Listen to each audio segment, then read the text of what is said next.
BR Partners já vai fazer 15 anos, né, vocês começaram do zero Isso. e fez a IPO em 2021, né, aliás, no ciclo recente que a gente teve. E o que que você tinha em mente quando fundou o BR Partners, né, e qual que era a sua expectativa pro negócio? E olhando agora, como é que as coisas foram evoluindo? Sim, foi diferente do que você imaginava? Foi exatamente como você esperava? Contar um pouquinho dessa história de 15 Não, não anos. foi nada como eu esperava, foi tudo muito diferente. Qual era o nosso projeto original? E esse sim acabou se materializando, né? Quando veio a crise ali de 2008, né, a gente viu que os grandes bancos internacionais tiveram grandes dificuldades, muitos deles quebraram, né, como a Lehman Brothers e como vários outros, e outros tiveram que ter injeção de capital muito forte por parte do governo americano, né, que foi aquele plano do TARPA, onde eles basicamente investiram bilhões no capital dos principais bancos para poder recuperar esses bancos e recuperar a saudabilidade do sistema financeiro americano. E as placas desses bancos perderam um pouco a importância em função de toda essa crise que aconteceu. Então, a gente enxergou ali uma oportunidade de criar um banco novo, independente, né, basicamente focado e alinhado no interesse dos clientes, para poder servir como uma alternativa, né? Então esse foi o nosso desenho original do ponto de vista de estratégia. E isso deu muito certo e a gente acabou se consolidando realmente como um banco bastante alinhado com os interesses dos clientes, né? Fazemos bastante negócio, a gente atua puramente como um intermediário, então os nossos clientes sabem disso, a gente não faz coisas para o nosso próprio balanço, proprietárias, e que a gente pode ter coisas conflitantes com o interesse dos nossos clientes, então acho que isso a gente solidificou essa imagem muito rapidamente, né? Aí depois, a questão do modelo de negócios, originalmente a gente estava focado na parte de fusões e aquisições, né, o M&A, que a gente desde o começo tem uma presença muito forte, e também querendo se tornar uma instituição financeira. A gente não foi instituição financeira desde o momento zero. A gente pediu uma licença para o Banco Central em 2010 e acabou sendo aprovado em final de 2012 e começamos a atuar em 2013 como uma instituição financeira, podendo fazer todos os produtos e serviços, né? Mas também a gente, basicamente, sempre procurou ser uma empresa rentável, né? Esse modelo de partnership é importante você ter uma rentabilidade, porque se você não tem rentabilidade, as pessoas acabam indo embora e acaba complicando. Então, você tem, de uma certa maneira, o seu crescimento limitado por ter a necessidade de deixar a empresa sempre rentável, né? Então, a gente cresceu sempre de maneira modular. Então, a gente começou fazendo assessoria financeira, né, em fusões e aquisições. Isso, rapidamente, a gente teve sucesso, dado o background das pessoas e o meu particularmente. E aí a gente foi agregando as outras áreas. Começamos em 2013 a nossa área de DCM, né, com o Danilo Catarucci, que hoje é o segundo principal sócio da empresa, e uma área que tem crescido trimestre a trimestre, né? Somos hoje já um player de referência nesse segmento. E aí a gente foi agregando, né? Depois do Investment Bank a gente colocou o DCM, aí depois do DCM a gente colocou a tesouraria de empresas, né? Então a gente presta serviços para gestão de balanço das empresas. Depois a nossa parte de investimento também, que é relativamente pequena, mas a gente tem aí 2 investimentos, e recentemente a parte de wealth management, que completa o nosso portfólio de serviços, né? Também foi um passo bastante importante agora. A gente trouxe uma equipe grande que já está rodando, a gente já tem aí mais de 4 bilhões de ativos sob gestão. Começamos em outubro, né? Então, num período muito, muito rápido, a gente acabou crescendo, e eu acho que tem uma oportunidade muito grande nesse segmento, né? De você poder assessorar investidores e ajudá-los a fazer as melhores decisões, as melhores escolhas, sempre alinhado o interesse do cliente, né? Então me preocupa muito quando eu vejo assessores financeiros muito focados em fazer o cliente tradear a carteira, fazer coisas que são boas para o gestor e o assessor financeiro, mas que não são necessariamente boas para o cliente. No nosso caso, a gente é 100% alinhado, a gente cobra uma taxa de assessoria, né? E se o cliente tradar mais ou tradar menos, é uma coisa que não afeta a nossa remuneração, né? Então a gente acredita muito nesse modelo e que a gente pode escalar muito rapidamente. Falando especificamente de como do dia 0 ali do BR Partners, né, dia 1, como que foi convencer as famílias, né? Porque você teve que convencer, você captou 100 milhões de reais, né? Isso. Como que foi conseguir esse dinheiro, né? Porque não deve ter sido fácil também você ter vendido esse plano para eles, né? Sim. Como é que foi Então, esse período? foi difícil, assim, eu inclusive, que tinha uma carreira sempre em grandes instituições, que tem muita estrutura, né, etc., eu larguei tudo e fui com um business plan de basicamente 8, 10 páginas, correr atrás dos investidores para nos darem o capital, né? Então, foi, assim, interessante, mas eu acho que para boas ideias e para uma execução bem feita, sempre tem capital, né? Essa é a minha principal lição ao longo desses últimos anos. Aí, capital tem abundância, né? Porque as pessoas sabem enxergar o potencial e elas querem também colocar o dinheiro para trabalhar e tudo. Então, eu acho que quando você tem uma boa ideia, que você amadurece, que você tem as pessoas certas e você tem o plano certo, o capital aparece, né?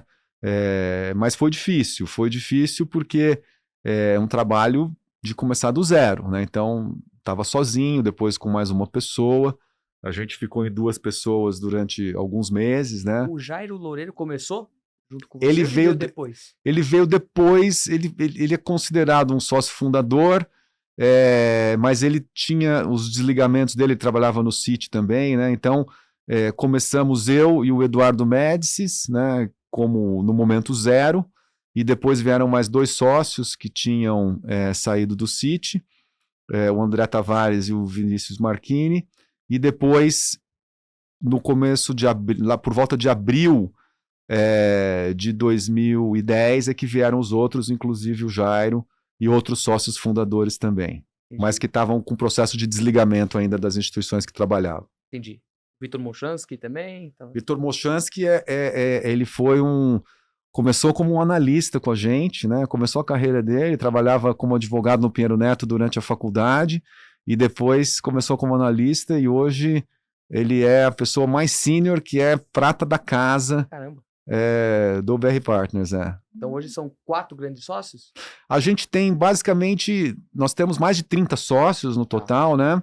Mas eu diria que mais ou menos 90% do capital hoje é concentrado na mão de 8 sócios. Entendi.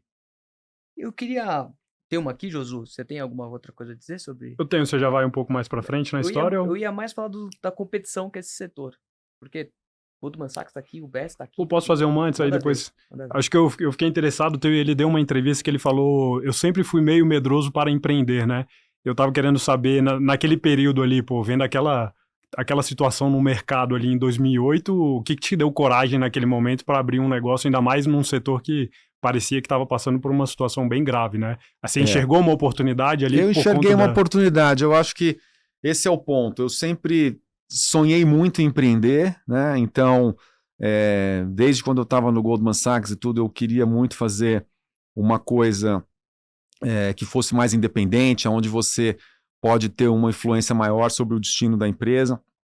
Mas eu sempre fui muito medroso e como eu estava em posições, digamos assim, importantes e com uma boa remuneração e tudo, é difícil você jogar tudo para cima e falar, não, agora eu vou fazer um negócio do zero, né?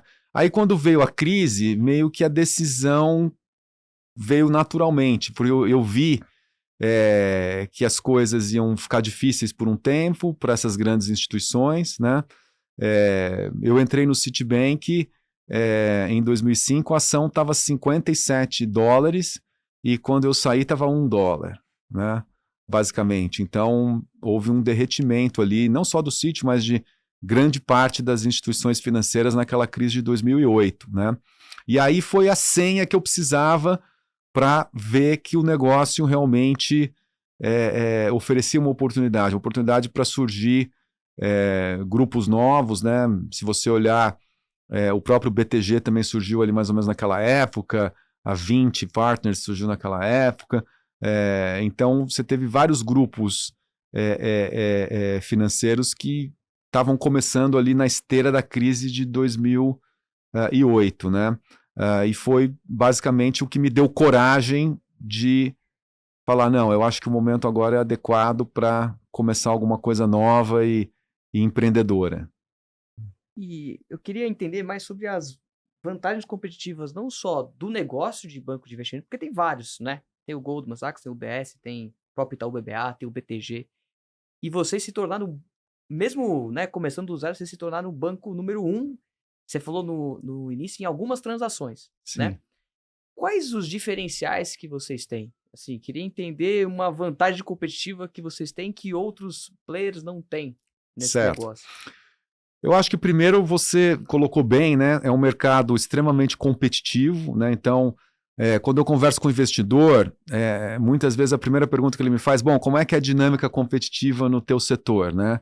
E eu falo, é a pior possível, porque todo mundo compete, né? Você tem bancos estrangeiros, bancos locais, bancos grandes, bancos pequenos, boutiques, pessoal que faz outras coisas, até pessoas que fazem individualmente as coisas, né? Então, aí teve notícias recentemente que o Paulo Guedes estava assessorando uma empresa, e agora que o João Dória estava assessorando outra, falei, poxa, o pessoal tá realmente, todo mundo está entrando aqui no nosso segmento, né? Então, é uma coisa que todo mundo consegue competir, porque, como a gente falou, depende de relacionamentos, de conhecimento, depende de análise técnica, então... Não precisa de muito dinheiro para começar, né? Não precisa de dinheiro para começar, precisa de credibilidade, conhecimento, que obviamente essas pessoas todas têm, as empresas pequenas, as boutiques também têm. Então, o nosso cenário competitivo, ele é bem difícil, né? Agora, por um outro lado, né, você tem players que são mais voláteis, né? Então, os estrangeiros, por exemplo, muitas vezes eles estão com foco aqui no Brasil, depois eles não estão mais. Eu diria que as boutiques têm mais dificuldade, digamos assim, de acessar os grandes clientes. Então, quando você depura tudo isso, você tem, no mercado de fusões e aquisições, 2, 3, 4 players que são realmente muito consistentes, né? E que estão sempre ali entre os principais e que são bancos que estão aqui no Brasil, né? Que têm grandes equipes, né? E que fazem um ótimo trabalho. Então, assim, não é que a gente faz um trabalho melhor do que A, B ou C, né? Cada um... fazer um bom trabalho é meio que um pré-requisito para você ter uma posição de liderança nesse segmento. Mas eu acho que aí entram outras coisas que são relacionamento, o fato da gente ser independente ajuda muito, né? Então, os clientes sabem que nós não temos grandes conflitos de interesse, né? Nós não temos, assim, uma carteira de empréstimo comercial muito grande, nós não temos um fundo de private equity muito grande, não temos negócios proprietários que conflitam com os interesses do nosso cliente. Então, cada um compete, digamos assim, da forma como pode, com as suas vantagens e desvantagens. No nosso caso, eu acho que a gente tem uma presença consolidada, a gente tem uma equipe muito grande, uma equipe capacitada e temos a independência de ser, digamos assim, um player que tem um alinhamento total com o interesse dos clientes, né? E a gente olhando sempre muito a longo prazo o interesse do nosso cliente. Então, outra coisa que como eu falei, que eu aprendi lá no Goldman Sachs, que é a cultura de você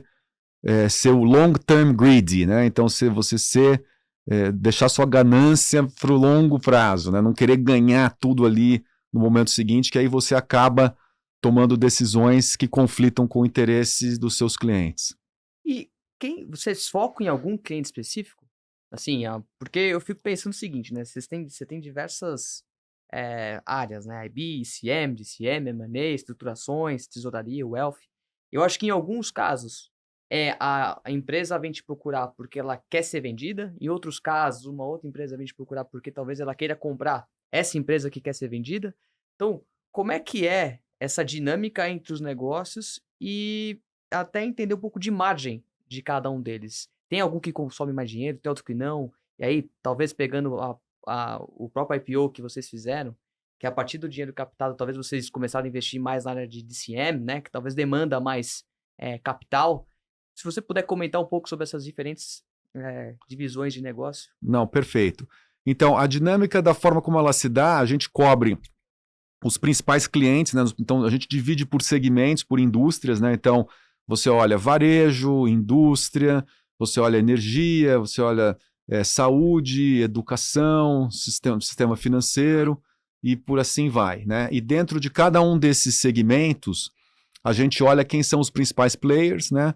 E como que se dá a dinâmica de transações para cada um desses setores e quais as empresas que são mais afetadas, aqueles que são consolidadores, aqueles que podem ser consolidados, e a gente vai procurá-los, dar as ideias e tentar unir as pontas, né? Uhum. Então, é assim que funciona. A rentabilidade das coisas é muito diferente. Você tem negócios que são pouco rentáveis e negócios que são muito mais rentáveis, né? E aí é o segredo de você gerir esse negócio, né? Então, outra coisa que eu aprendi lá no Goldman Sachs, da gente olhar as três coisas, né? Que em inglês seria doability, profitability e franchise value, né? Ou seja, a probabilidade do negócio acontecer, porque, na verdade, a taxa de sucesso dos negócios é inferior a 50%, mas em alguns casos é bem inferior a 50%, então é importante você escolher negócios que têm uma chance maior. A rentabilidade, ou seja, quanto que aquilo vai dar de receita e de resultado, né? E o valor para franquia, ou seja, se você está querendo entrar no mercado de inteligência artificial, por exemplo, eu vou fazer uma transação de uma empresa pequenininha de AI, talvez cobrando um fee muito baixo para ganhar inteligência naquele setor, ajudar o cliente e tal, e depois poder fazer mais negócios olhando para frente, né? Então, você precisa gerir uma equipe com essas diferenças. Então, às vezes, você vai ter times trabalhando em coisas que não dão tanto retorno e outros trabalhando em coisas que são muito rentáveis. Se for fazer uma operação grande de venda de uma empresa onde você cobra um percentual de 1,5%, 2%, você pode ganhar em uma transação 30, 40, 50 milhões de reais, 100 milhões de reais em uma transação, né? E aí você pode fazer outras transações que você vai ganhar 500 mil reais, 600 mil reais. Então, existe uma diferença muito grande de rentabilidade, mas o negócio depende do todo, né? Então não dá para você fazer um negócio só com a parte rentável, porque se você não faz todos os negócios, você também não cria massa crítica para fazer os negócios mais rentáveis, né? Então é uma questão de administração da carteira de clientes, das oportunidades, que é uma coisa que a gente tem que fazer no dia a dia. E essas transações todas, elas não exigem capital relevante, né? Obviamente que elas exigem capital na medida que a gente tem que remunerar uma equipe, independente de ter mais ou menos transações, a gente tem 40, 50 pessoas trabalhando com isso e essas pessoas consomem, digamos assim, dinheiro para poder continuar rodando o negócio, mas não é uma coisa super relevante, né? Até porque a gente tem muita receita, então ela acaba se pagando, né? Então, nessa área de fusões e aquisições, ela é muito pouco capital intensiva, um negócio muito leve, receita basicamente de serviços, 100% de serviços, né? Não temos risco, né? O risco que você tem é trabalhar num negócio muito tempo, ele não dá certo, mas aí é o salário das pessoas. É o salário das pessoas, né, que está consumindo. Na parte de Debt Capital Markets, né, na parte de DCM, a gente consome um pouco de capital, né? Então, como é que a gente se posiciona nessa área de DCM, né? A gente, como eu coloquei, a gente é um intermediário, então a gente une a ponta emissora com a ponta investidora, né? Então eu tenho clientes que podem ser grandes empresas, incorporadoras, fundos, etc., que querem fazer emissões, né? Seja de uma debênture, de um CRI, de um CRA, de um FDIC, de alguma coisa, e eu faço essa emissão e vendo para o investidor.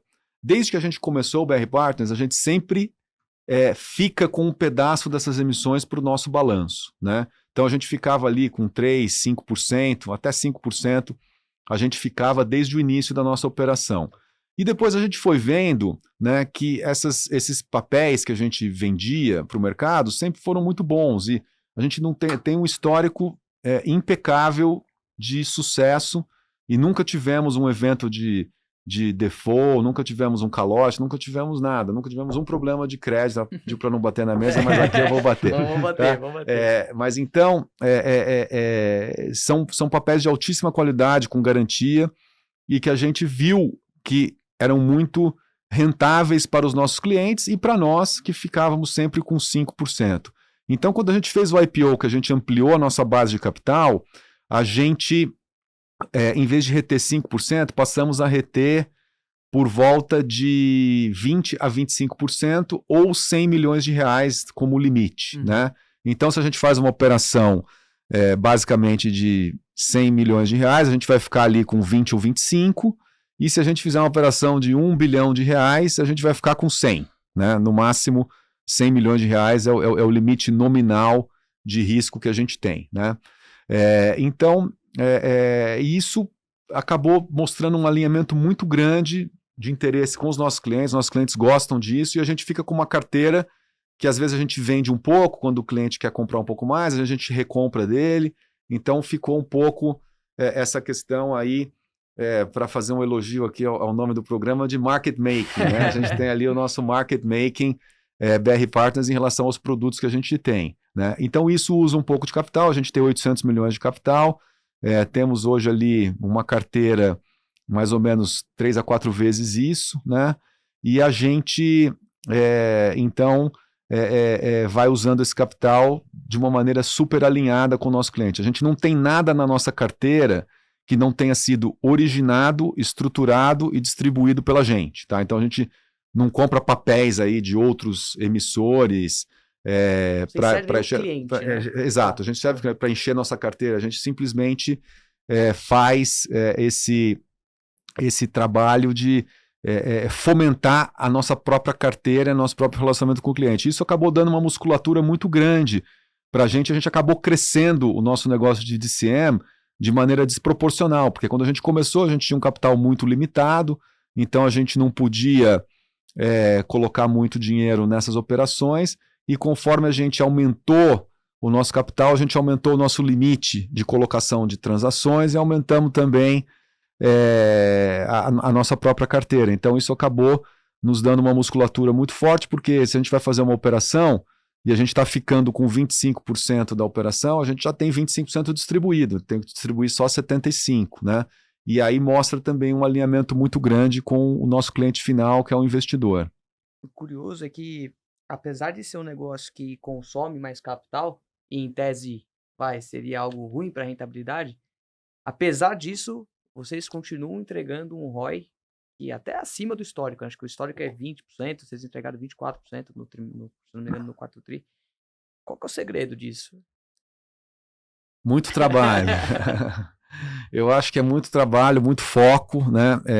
Eu acho que o nosso negócio é um negócio extremamente rentável, né? Por ter um componente de serviços muito alto, né? Então, quando você olha outros bancos, né, que tem que alavancar muito a carteira para poder ter rentabilidade, eles têm basicamente um percentual de receita de serviços muito baixo, né? A gente não, a gente tem um percentual de receita de serviço muito alto que não depende do nosso balanço, né? Então, eu acho que esse é o segredo. Isso nos dá muita flexibilidade, porque a gente tem um balanço pouco alavancado, então quando a gente quer fomentar uma operação mais especificamente, a gente tem essa flexibilidade. A gente também tem um custo de captação relativamente baixo, né? Quando você entra ali na grade do BTG, da XP ali, olha os CDBs dos bancos, a gente muitas vezes paga custo de captação até abaixo de outros bancos bem maiores e com rating até melhor do que o nosso, porque a gente tem uma alavancagem baixa, e as coisas que a gente faz têm margem, né? Então, esse é o segredo, a gente não faz coisa só para fazer, para botar no balanço, a gente faz coisas que são rentáveis realmente.